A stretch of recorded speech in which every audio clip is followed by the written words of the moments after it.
Why, hello, ladies and gentlemen. Welcome to episode 10 of the Wrestling Madness podcast. Yeah, I know. You're probably thinking to yourself, holy moly, I've hit double digits. That's right, episode 10 of the Wrestling Madness podcast. My name is Anthony Walker, and I've done it, guys. I've reached number 10. The first milestone in this episode, in this project, in this podcasting project that I have. I'm at episode 10. I know you guys probably think, this ain't gonna last. He's not gonna work this over. The number 8 most ranked podcast on Podomatic, at least in my category, at least. Number 8. The number 8 has now hit number 10 on the episodes. And you know what? Thank you so much for all your support, subscribing, no matter where it is. The Facebook page, the WM Podcast Twitter account, my Twitter account, the YouTube page, iTunes, Podomatic, downloading it for free. I don't care. Thank you. I could say thank you till I'm blue in the face. Thank you so much. More on that later.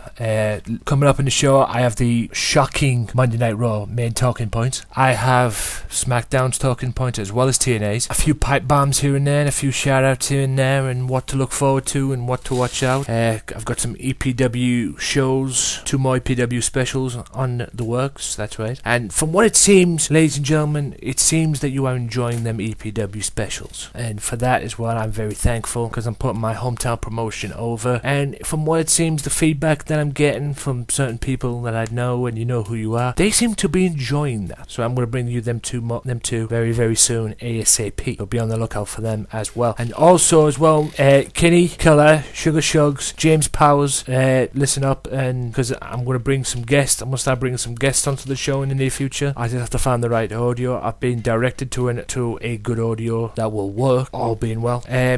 So, in the near future, I don't know what episode I'm going to do it, but coming soon, Kenny Killer, Sugar Shugs, and James Powers on Wrestling Matters Podcast. I'm going to start off the era of guests on the show, and hopefully I'll get some wrestlers on as well. I want to do some interviews with wrestlers as well. I don't know what I'm going to get. Hopefully I'll get a few of them, and hopefully you enjoy that. But until then, we stick with Raw, we stick with Smackdown, and we stick with TNA's main talking points. But we'll kick off with Monday Night Raw. I believe it was in Indianapolis. I never took any notice of where Raw was this week. I just wanted to watch it. Triple H's long-running vendetta against the Shield seems to have been nothing but a curse for the embattled COO of the McMahon Empire. Despite a decisive second straight loss to the Hounds of Justice at WWE Payback, the King of Kings kicked off Monday Night Raw, hoping the third time would be a charm, insisting yet again that the fight was not over until he deemed it so, deemed it being the Shield would be no more. The game was on the verge of making a rubber match between the two factions. I don't know why they called it a rubber. I don't know how you could call it a rubber match when you lose 2 straight matches to them. If it was 1 each, then it would be a rubber match, but it's not a rubber match if you lose 2 straight to them. But anyway, he was about to make a rubber match until Batista decided to air his grievances. Batista feeling no doubt a little blue, considering what he wore Payback and that. Holy moly. And by the way, Batista, go away, take care of your business and do what you gotta do, which I'll get to in a second. Go away, take care of your business and do what you gotta do, but please, when you come back, sack whoever's styling you, dude, because whoever's styling you is fucking useless. But I'll get to that in a second. Batista feeling no doubt a little blue that his destiny took an unexpected left turn following his comeback, demanded he be given what was rightfully his by virtue of the Royal Rumble match victory, a WWE World Heavyweight Championship match against Daniel Bryan. The game instead stressed that the animal stick to the plan and the bigger picture, but Batista chose instead to change the rules, so he quit, and as the WWE Universe finally gave him his ovation that he was been longing for, the game was, for the first time in a long time, left to deal with it, and deal with the mess that Batista left. But like I said, man, considering what you wore, that outfit you wore that night on Monday Night Raw, and the blue outfit that you wore at Payback, dude, I'm begging you, when you come back, because we all know you're coming back, most people have took this seriously, like, oh, he's quit for good and everything. People, he has not quit. He's gone away, he's got a movie coming out, he's going to do promotional stuff and all that good stuff just to get it up and running. He'll be back probably before SummerSlam, maybe before Battleground, I don't know, but I reckon before SummerSlam he'll be back. And when he does come back, please, Dave, sack your stylist, because whatever she's doing to you or he's doing to you ain't working for you, dude. That's just my opinion. I mean, good grief. Anyway, I digress. The US champion Sheamus and Rob Van Dam teamed to face Bad News Barrett and Cesaro. It was a good news, bad news situation for the WWE's two foreign brawlers at WWE Payback. Even though Bad News Barrett retained the Intercontinental Championship against Rob Van Dam, Cesaro, however, lost his bid for his second US title win thanks to an out-of-nowhere small package from Sheamus that left the King of Swing twitching in fury at ringside. And he wasn't done with the Irishman by a long shot. Cesaro jumped the gun and mauled Sheamus the moment the bell rang, instigating a brawl that picked up where they previously left off at Payback. Barrett had to tag in to control Sheamus's onslaught and even the odds with a couple of ferocious clothesline and boots to a fresh Rob Van Dam, RVD. The fearsome foursome traded shots for the better part of 20 minutes until Sheamus tagged in and began to roll. Cesaro, having had enough of the Celtic Warrior, felt it was time to bid Mr. Barrett a heartfelt au revoir and leave him in the lurch and leave him at the mercy of a fierce bro kick and Rob Van Dam's 5-star frog splash combination, allowing RVD and Sheamus to win. Now, I don't know about you, but I could see a fatal four-way for these guys in the near future. Preferably since there's talk about them combining the US title and the Intercontinental Championship together, like they do with the world titles. I would probably say for both belts. You know, that would be a great match in itself. You know, winner takes all. But again, this is WWE we're talking about. But I could definitely see a fatal four-way between these guys. I'm hoping for something between Cesaro and Rob Van Dam as far as feud goes, because I think that'll be a good feud. Will there be something for Cesaro and Wade Barrett? I doubt it. I doubt it very much, but I'm hoping so, because again, that would be a great feud. As far as feud goes out with these three, I think Cesaro's in a win-win situation, to be honest, because Cesaro's a base, and I think he could have a great feud with any of these three. But again, it's WWE booking, and we'll have to wait and see. And he didn't even have to embrace the hate in this match to do it. Granted, John Cena was already in touch with his darker side, having months of long physical war with Bray Wyatt, so facing off against his masked tormentor of yesteryear was right in the C Nation's current wheelhouse, so to speak. John Cena's last man standing match with Bray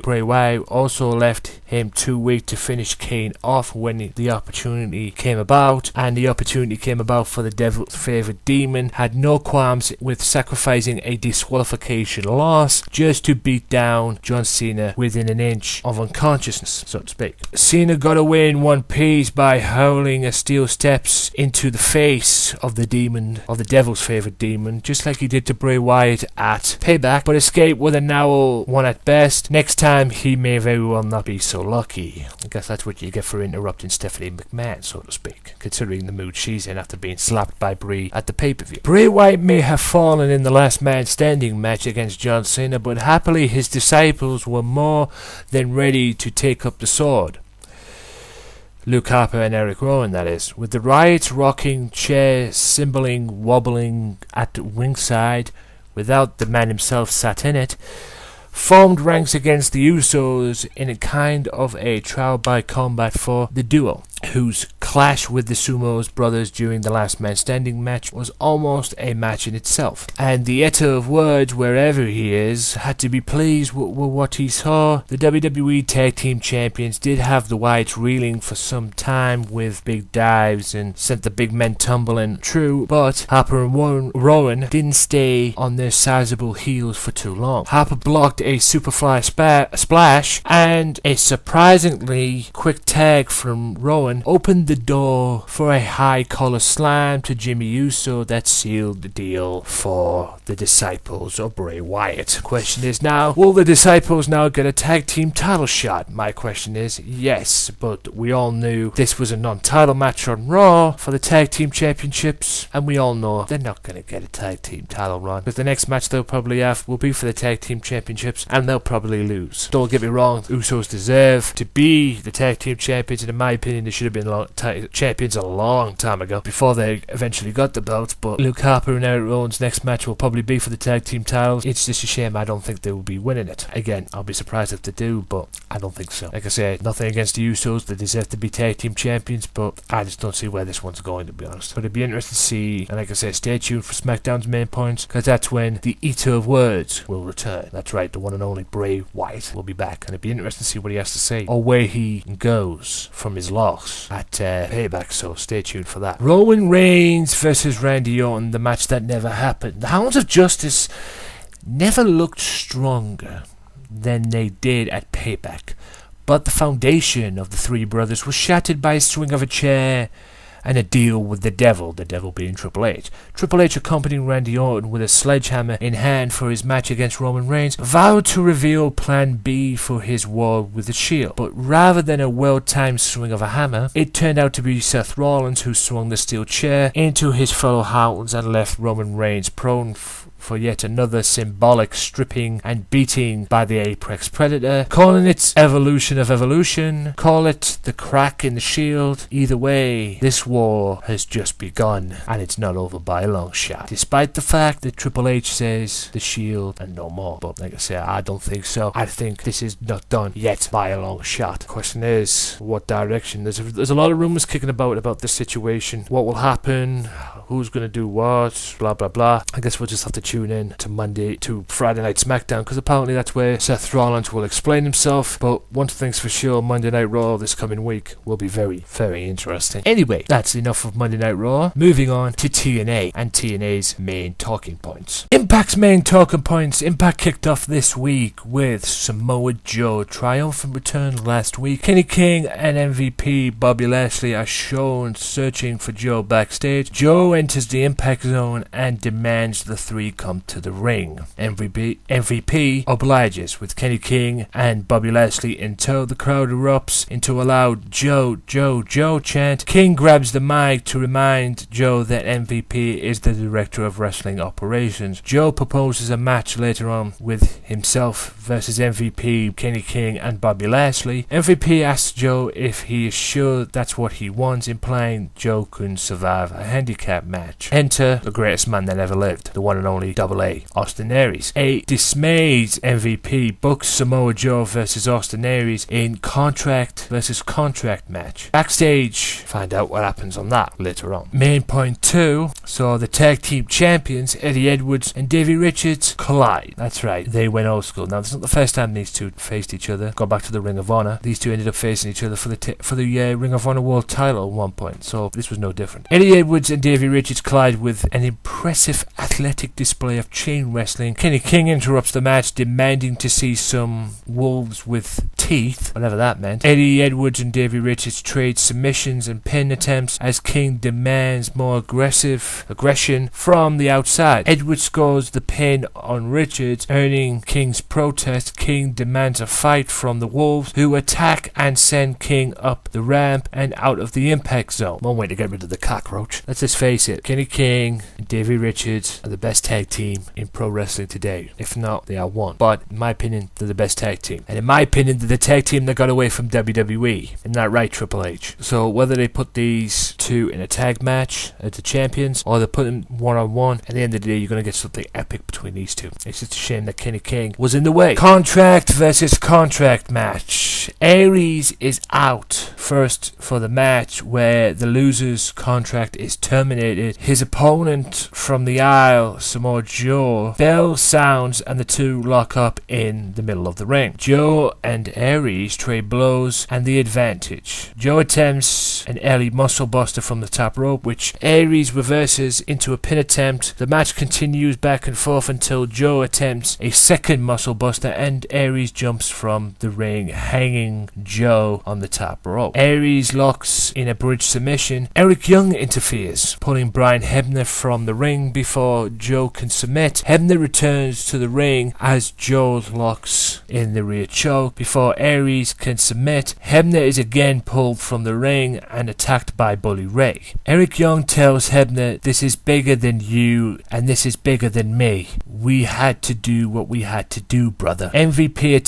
enters, threatening the careers of Bully Ray and the TNA World Heavyweight Champion Eric Young. Bully claims MVP is ruining this place. Bully Ray suggests that he, the World Champion Eric Young, Austin Aries and Samoa Joe face MVP, Kenny King, Bobby Lashley and EC3 in an 8-man first blood match. Kenny King accepts. Again, Kenny King running his mouth, stepping in and probably writing a bit enough more than he can chew. I mean, I like Kenny King, don't get me wrong. I watched him in Ring of Honor and he's a great wrestler, but he's MVP's puppet, so to speak. Or I guess you could say he's MVP's Spud. What Spud is to Dixie Carter, Kenny King is to MVP. And it's a shame, because like I say, he's a good wrestler. And speaking of the 8-man first blood match, let's go to the 8-man first blood match. EC3 makes his entrance to the Impact Zone with Kenny King, followed by their opponents. Austin Aries and Kenny King start the match. The match becomes a series of quick tags as the crowd chants, "We want tables." As the match progresses, EC3, MVP, Kenny King and Bobby Lashley increase their rapid fire tags and isolate the World Heavyweight Champion Eric Young while focusing their attacks on the champion's face. Finally, Eric Young is able to make a hot tag to Samoa Joe, who begins to dominate EC3 or C3PO. The match breaks down as all the wrestlers flood the ring with a series of signature moves. Austin Aries and Bully Ray double team Kenny King before Austin Aries flies to the outside of the ring. EC3 attacks Bully Ray but misses an attack in the corner, allowing Bully Ray to grab the chain and win the match by striking EC3 and drawing first blood. This war is far from over, and it'll be interesting to see what happens this coming week, upcoming on Impact, because it's the last Impact before Slammiversary, because Slammiversary is June 15th. I'm really looking forward to that. And also, as well, Dixie Carter was backstage after the show went off the air and promises a war with MVP. Be interesting to see how that happens. Will she be the one responsible for MVP's downfall? MVP was responsible for her downfall, so it wouldn't surprise me if that was the case. I guess we'll just have to wait and see. Now, on to Smackdown's main talking points. Smackdown's main point on this podcast, ladies and gentlemen, came from, it started off with what we wanted to hear, quite frankly. After turning his back on his brothers Monday with the help of a brutal chair shot, Seth Rollins kicked off Smackdown with the COO Triple H by his side, offering no explanation for his shocking treachery on Raw, instead choosing to hold his motives close to his black vest. Dolph Ziggler, who predicted he would catch a beating for what he was about to say, hit the stage to tell Mr. Rollins that he sold out. In response, the game, nothing that the show-off must be aware, announced an impromptu showdown between the former World Heavyweight Champion and the Shield Turncoat. Speaking of that match, as the COO himself proudly watched from ringside Seth Rollins battle the former World Heavyweight Champion Dolph Ziggler in SmackDown's explosive opening bout, although the show-off pushed his Friday night opponent to the brink of defeat, causing some noticeable unrest to the King of Kings. In the end, the black wrestler himself finished off his bleach blonde adversary with peace of mind finishing move that led to a victory for Mr. Seth Rollins.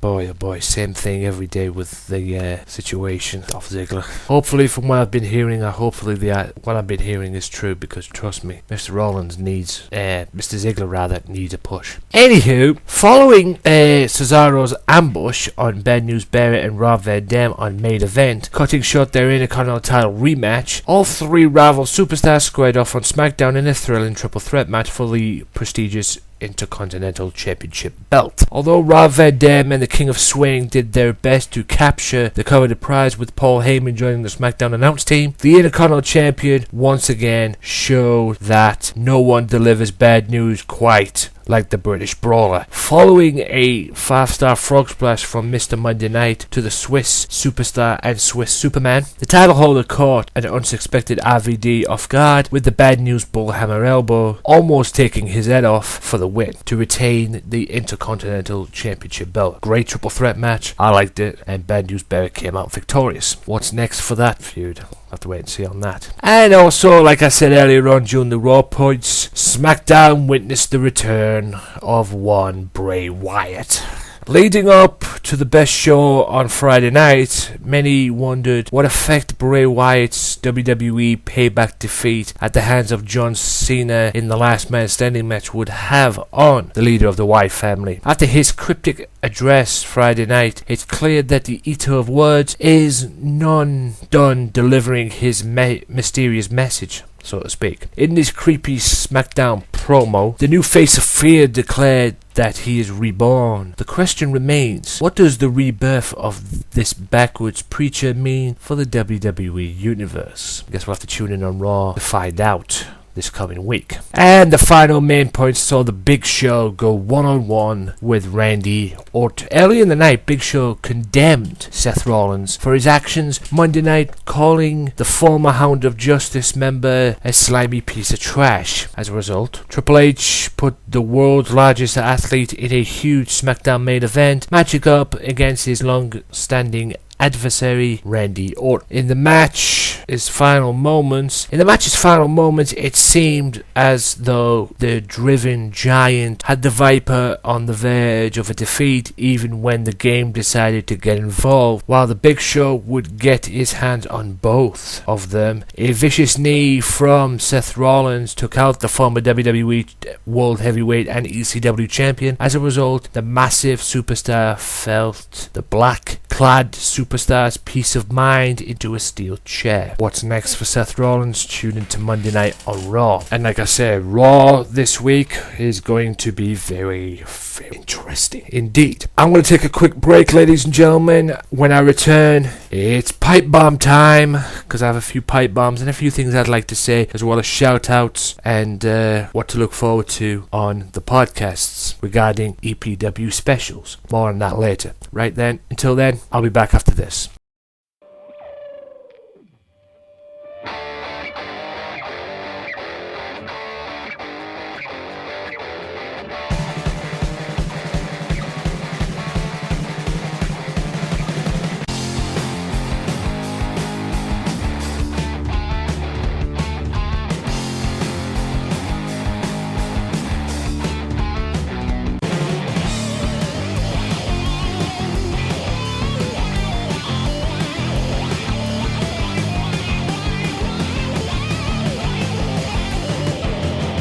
Download the Wrestling Matters podcast now on Podomatic.com and iTunes for free. Well, enough is enough, and it's time for a change! Are you ready? It is Sunday, and you're listening to the Sunday Segue Wrestling Podcast.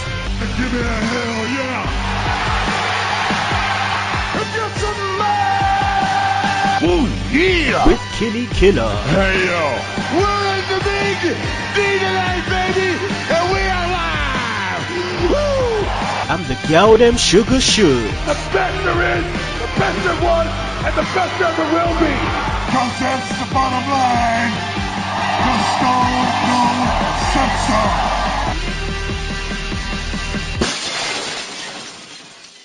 Download the Sunday Segue Wrestling Podcast now at iTunes.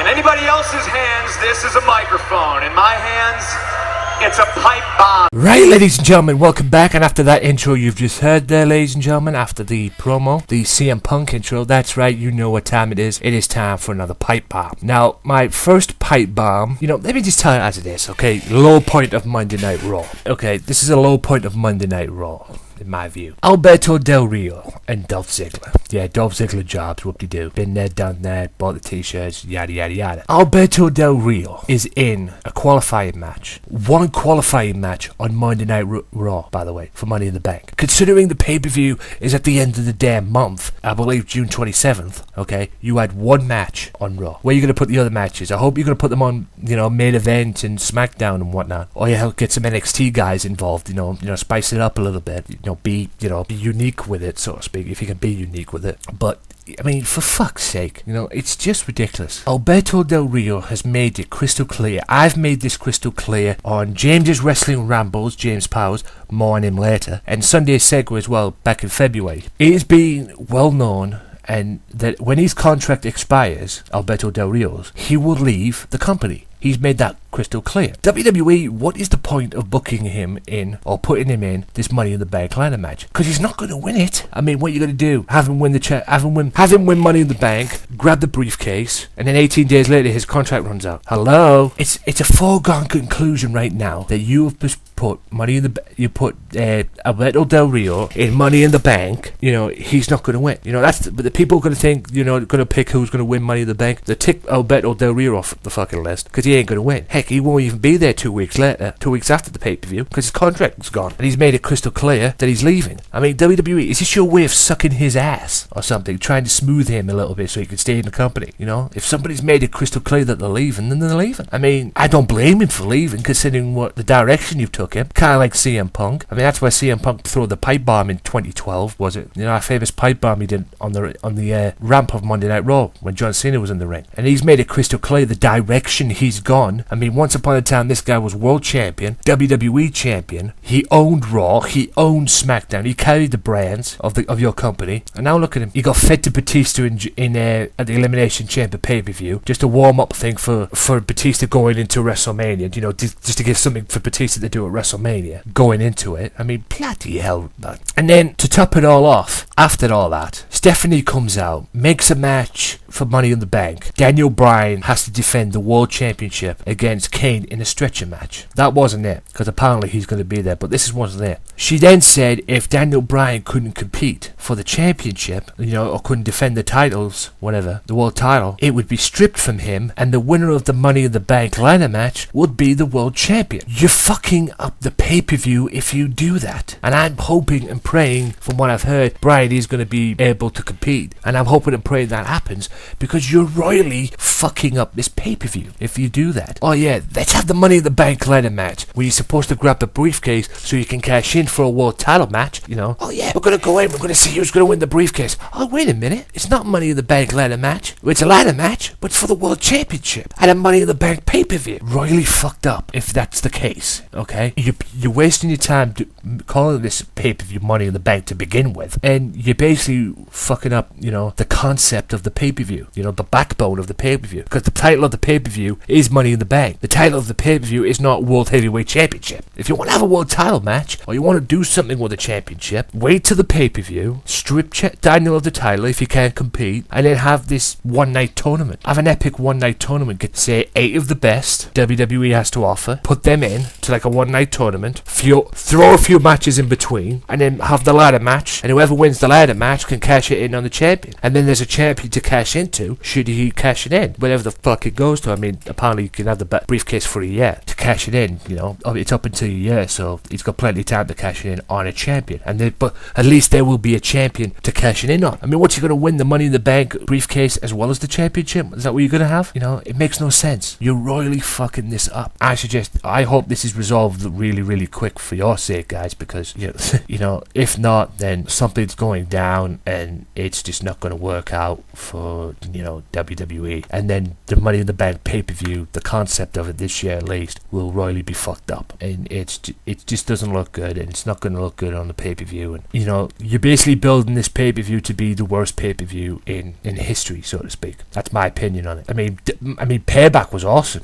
I thought Payback was great. I mean, I might be wrong in that situation. It might be me, being retarded and whatnot. But Payback to me was good, start to finish. All right, there's a few odd moments in there as well, and there was the midget match at the beginning of it as well on the pre-show, which I didn't give a fuck about. But it was a good pay-per-view, So you want to top that with this pay-per-view coming up. Can you top that? Can you top what you did at Payback with this pay-per-view? And from the sounds of it, the way you're building it, and from what I'm hearing, it seems like it's going to be really fucked up.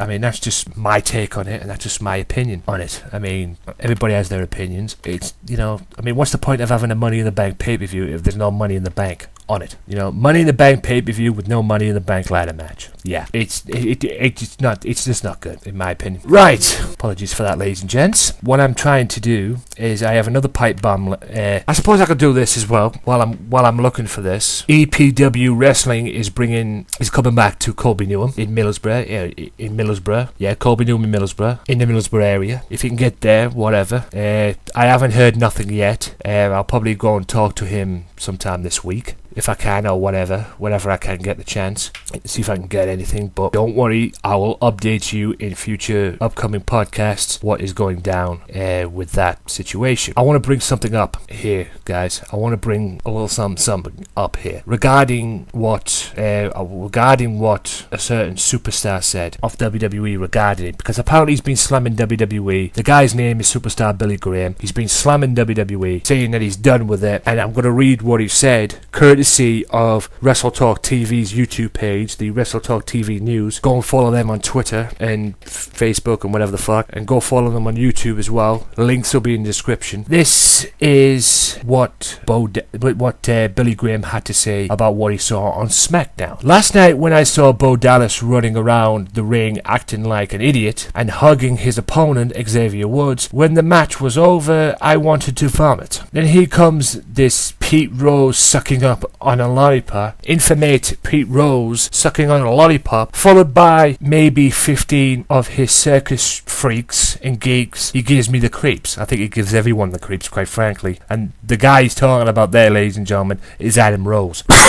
Excuse me. I mean, I agree with everything he said. I mean, Adam Rose gives me the creeps. I mean, I just don't get the guy. I don't get his wrestling persona and what he's done. Maybe he was good on NXT and that, but what he's done in WWE, I don't get him. And when I see Adam Rose, this is probably the only time I've ever agreed with JBL, quite frankly. I mean, with the bunny rabbits and whatnot, I just don't get it. I mean, don't get me wrong, I like to have a party. I'm just not hooked on this whole gimmick, if you can call it that.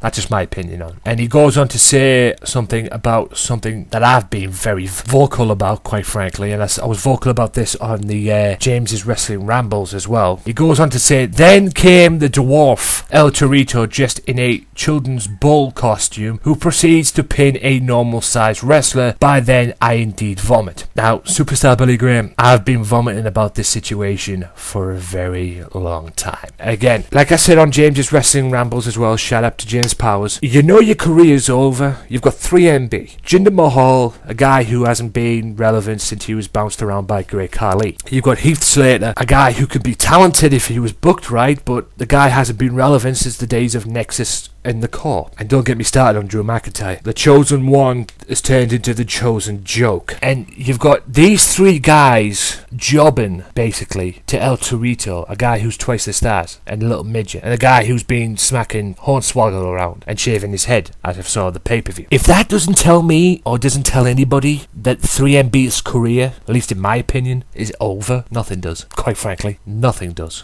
It's a disgrace, and it's damn sure a disgrace when you've got someone like Drew McIntyre, the guy who came in, who was the Chosen One, former tag team champion with Cody Rhodes, and boy were they a great tag team. Former Intercontinental champion, brought credibility to that belt and had a hell of a title run with the matches that he had, and I guess you could say a feud that he had with Teddy Long as well, when he was manipulating him and the way he did it and all that. But then I believe it was his ex-wife who was in TNA. Not going to mention her name, but if you're a wrestling fan and you know you're wrestling, you probably know who I'm talking about. After what she did, I think she did something in the company when she was in the WWE and everything, or whatever it was, I don't. And Drew's paid the price for it. That's what I've heard. I might be wrong, and if I'm wrong I apologise, but that's what I've heard. Whatever she did, Drew is now paying the price for it. And let's face it, 3MB were only put together. If they weren't put together, Jinder Mahal, Heath Slater, and yes, I'm ashamed to say, Drew McIntyre would have been a future endeavour. They'd have been out the door. But some wise ass in WWE booking thought, oh yeah, let's put these three together and let's make a rock band out, 3MB. They've done more jobs for wrestlers than they've won matches. If that made sense, I'll say it again. They've jobbed more for wrestlers than they've won matches, okay? They haven't won a single thing. They ain't done nothing. I don't know who finds them entertaining, but I'll tell you this right now, I don't. That's for damn sure. All I've got to say is WWE, please sort this out. Going back to the pay-per-view, pipe bomb. Please sort that out quick and fast. Pipe bomb ends 3, 2, 1, done. And that is about it. I'm going to give you some shout outs right now. Go follow the following: at Tim Vicious on Twitter. Apparently he has 2 Twitter accounts from what I'm seeing. At Tim Vicious on Twitter and at Tim_Vicious as well. And go and check out his YouTube page as well and check out his show, Vicious Rants. Links will be in the description. You gotta check out my boys, Sunday Segue, my guys, Kenny Killer and Sugar Shugs, my first guests on the Wrestling Matters podcast. I'll get to that in a minute. As well as James Powers, 33, and also check out the latest installment of James's Wrestling Rambles. Yours truly's on it. That's right. And I was on it with somebody else who came on late. I'll get to him as well. Again, links for all these will be in the description. Make sure you check out Axel Mulligan on Twitter, at Axel Mulligan on Twitter as well. Axel Analysis as well. Check out that great show, great podcast, great show. He covers NXT, which is what I'm hopefully looking to do in the near future as well, my podcast, for a different reason. But he covers NXT, and thank God he does, and he does a good job doing it, and it's a great show. And I saw your show, and I listened to your show as well the weekend that you offered out, and thank you so much, Axel, for the little plug you gave me as well, and thank you for recognising the fact that I'm a well-educated wrestling fan. I don't get that often, trust me. Like I say, I appreciate it, and it's great to talk to you as well, you wrestling fan. I talk to wrestling fans all day long, so there you go. Like I say, make sure you check that out as well. Like I say, all the links for these guys will be in the description if you check this out on YouTube, and check this out on Podomatic as well, because all the links again will be in the description on Podomatic. Download it on Podomatic, Wrestling Matters podcast as well. Now to the future, I've got 2 EPW specials in the works. At EPW on Twitter, at let me correct that, at EPW Wrestling 1 on Twitter, epwwrestling.co.uk, that's the website, and facebook.com/EPW American Wrestling. Like that page, support my hometown team, my hometown wrestling promotion, and they like I said earlier on, but I was looking for that little thing about the superstar Billy Graham. They're coming back to Colby Newham's Rainbow Leisure Centre September 20th in Middlesbrough. I don't know the full details. If I have, I will get information. I might be making a appearance on that show. I don't know. Anything can happen. I will be there. That's a guarantee. So if you can get down there, please come and say hi to me if you see me there or anything. Check that out. Call the Rainbow Leisure Centre. Go to epwwrestling.co.uk for more information. Or get in touch with them on Facebook. Facebook.com/EPW American Wrestling. You know, I'm pretty sure they'll help you out in that respect as well. And be sure to check that out as well. And like I said, I've got 2 EPW shows, EPW specials as well that I'm reviewing as well. Check out the EPW YouTube page as well. Again, links will be in the description on YouTube as well as Podomatic. Please make sure you check them out for wrestling action as well, and keep up the British wrestling tradition in a way as well. But like I said, please make sure you check them out. And with that being said, ladies and gents, thank you so much. And also, June 15th, this coming Sunday, one more thing as well. You might want to tune into the Sunday Segue Wrestling podcast, as you should every Sunday. If you don't tune into that podcast, then quite frankly, you're an idiot, because that's probably the #1 podcast around today, and I'm a Sedgehead. You should be too. But tune in specifically for this edition, June 15th edition of the Sunday Segue Wrestling podcast, because I will be competing in a Beat the Clock tournament match. That's right. At Big Evil on Twitter. I know I said this to you on Twitter before, and you turned around and said, may the best man win. I'm confident that I'm going to beat you, and I want to say this to your girlfriend as well. At Roxxie, nothing but love for you. Make sure you check her out as well. But I apologise to you in advance for beating your fiancé in this Beat the Clock tournament, okay? Boyfriend, fiancé, if I've got that wrong, I apologise. Apparently, from what I've been told, you don't like people calling you your boyfriend. He's not now, he's your fiancé. I didn't even know until James corrected me on James's Wrestling Rambles. I didn't even know that you guys were engaged, but hey, more power to you. I just apologise to you in advance, Roxxie, that I'm going to be beating your fiancé on the Beat the Clock tournament, because I'm very confident of that, despite the fact that I've got a funny feeling that I'm going to mess it up. But hell, I'm not going to give the game away. If you guys want to know the outcome of that, be sure to tune into the Sunday Segue podcast with Kenny Killer and Sugar Shugs, and yours truly, for the outcome of that as well. And hopefully I will advance in this tournament. I'm fighting for the Wrestling Matters podcast, ladies and gentlemen. I'm representing this podcast, so I hope to do well. I think I'm gonna need some luck. I'm actually kind of nervous about it, to be honest with you, but hell, I'm not gonna give too much away. Keep it open, man. But I'm looking forward to it. So make sure you tune in June 15th, this coming Sunday, in fact, for the Sunday Segue Wrestling podcast. All the list on the guys in there that I've mentioned as well. At Biggie, Roxxie's room as well. Make sure you check that out at Roxxie Girl on Twitter. All the links will be in the description. Make sure you check them out. Make sure you give them a like, follow them, show the respect, show the love, because at the end of the day, they're all wrestling fans, just like you and I, so we all should be one big wrestling family. We're all educated wrestling fans, despite the fact you've got WWE and TNA, to a point, shoving garbage down our throats, in a way. But no matter what, no matter how much garbage the WWE or TNA shove down our throats, we still love yous. We still going to support yous, no matter what, and I'm a WWE fan until the day I die. Good, bad, whatever, you know. I'm WWE for life. I just wish they'd focus more on wrestling than having some of this entertainment, if you can call it entertainment, on their programs. But hell, by the way, if you want wrestling, from what I've seen on NXT turnover, I would probably say you go to NXT for the wrestling, because I watched NXT turnover the other day. I'll do a podcast on that upcoming as well. Make sure you check that out. But that was one hell of a show, and there's a few people on there that were on that show. Excuse me, and there's a Divas champion on there, a women's champion on there. There's the future of the Divas division. Boy, does that division need to kick up the rear end. But there's a guy on there, in my opinion, who shouldn't even be on there to begin with. He should be on the main roster, and that guy's Tyson Kidd. But I'll save that for another day. I'll save that for the podcast, so look out for that, as well as the EPW specials. And with that being said, ladies and gentlemen, that has been episode 10. Upcoming on future podcasts as well, I'm plugging Sunday Segue Wrestling Podcast, hosts Kenny Killer, Sugar Shugs, and if I can, I'll try and get James Powers in, because at the end of the day, he's a part of wrestling, the Sunday Segue Wrestling Podcast as well. He's the head of their fan relations. Get them three on this show upcoming as well, because I'm starting to build guests on. I think I found the right equipment that I need, so look out for that as well in the near future. But until then, like I say, ladies and gentlemen, this is episode 10. Yes, I've reached double digits. You guys are awesome. Thank you so much for your support, whether it's on iTunes, you're downloading it off iTunes, you're watching it on YouTube, or you're downloading it or listening to it on Podomatic.com. You guys are phenomenal. Without this, without your support and your downloads, none of this would be possible. Thank you so much, and until next time, for episode 11 of the Wrestling Matters Podcast, I am your host, Anthony Walker. Goodbye.